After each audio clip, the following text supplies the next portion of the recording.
Welcome back to the show. Well, the PM was all smiles visiting the Great Wall of China yesterday, but his pilgrimage has done little to quell China's concerns about the Port of Darwin and Australia's rules around foreign investment.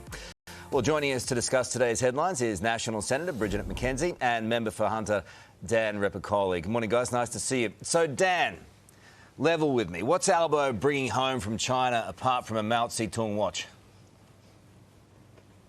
So you know what he's bringing home from China? Jobs, jobs and jobs, and more jobs for regions like mine right here in the Hunter. We've had $20 billion back in trade deals with China that unfortunately was ripped away by the previous government. So whilst Bridget was there, so it's good that he's been over there. It's good to see that we're going to have more jobs happening here and we're going to be giving more of our product over to China. OK, Bridget, you buy that?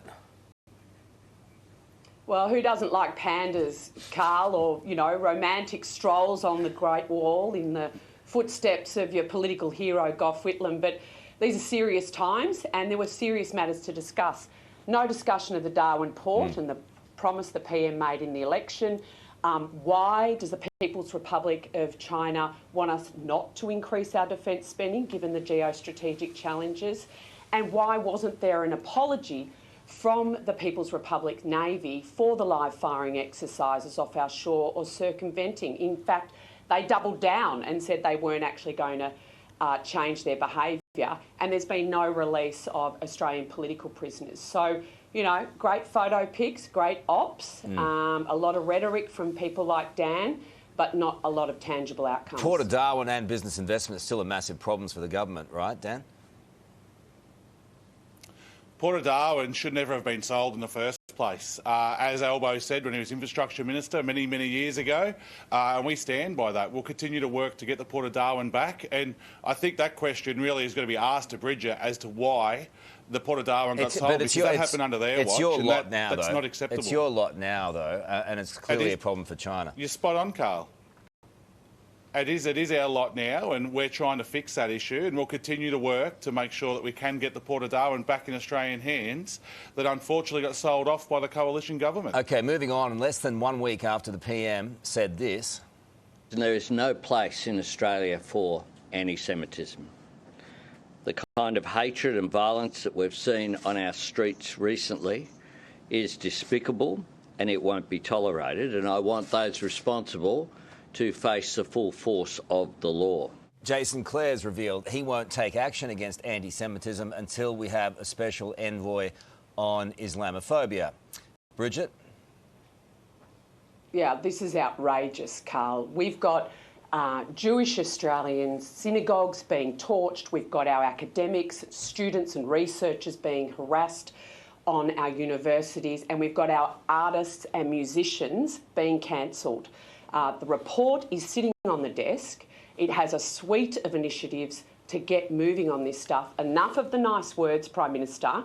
This has been a long time. You don't have any excuse now not to act and to play domestic politics in Western Sydney by sitting at the anti-Semitism report, which has clear actions on your desk, and to wait for a report on Islamophobia. And let's face it, mosques aren't being torched in the same rate. Muslim kids and academics and researchers aren't being cancelled and harassed at workplaces in the same way that Jewish Australians are. And let's look at what this guy does, not what he says. OK, Dan, fair cop there. Anti-Semitism has no right in this country, has no place in this country whatsoever. And Bridget will say what she wants to say there, right? But this should not be happening. This should not be happening in this country to start with. Like, so we live in So Australia, we live in the best country in the world. Report.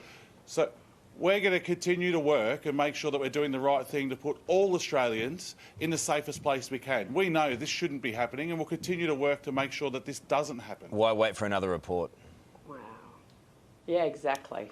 We'll continue to work with people all around this country and continue to work with everybody in this country to make sure we're doing the best for them, because we shouldn't be having these acts of violence happen here. Right. And Bridget will continue to say that we don't do enough here and there. They will always say that, because no matter if we do Dan. enough. All right, we've got to finish with this one. Here, on a much lighter note. You can say anything you like Finally, there, Bridget. when we discussed China moments ago, we failed to mention the important mission Albo will embark on today, and that's visiting a panda breeding centre.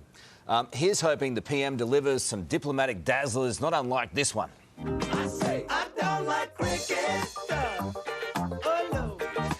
And who could forget this one?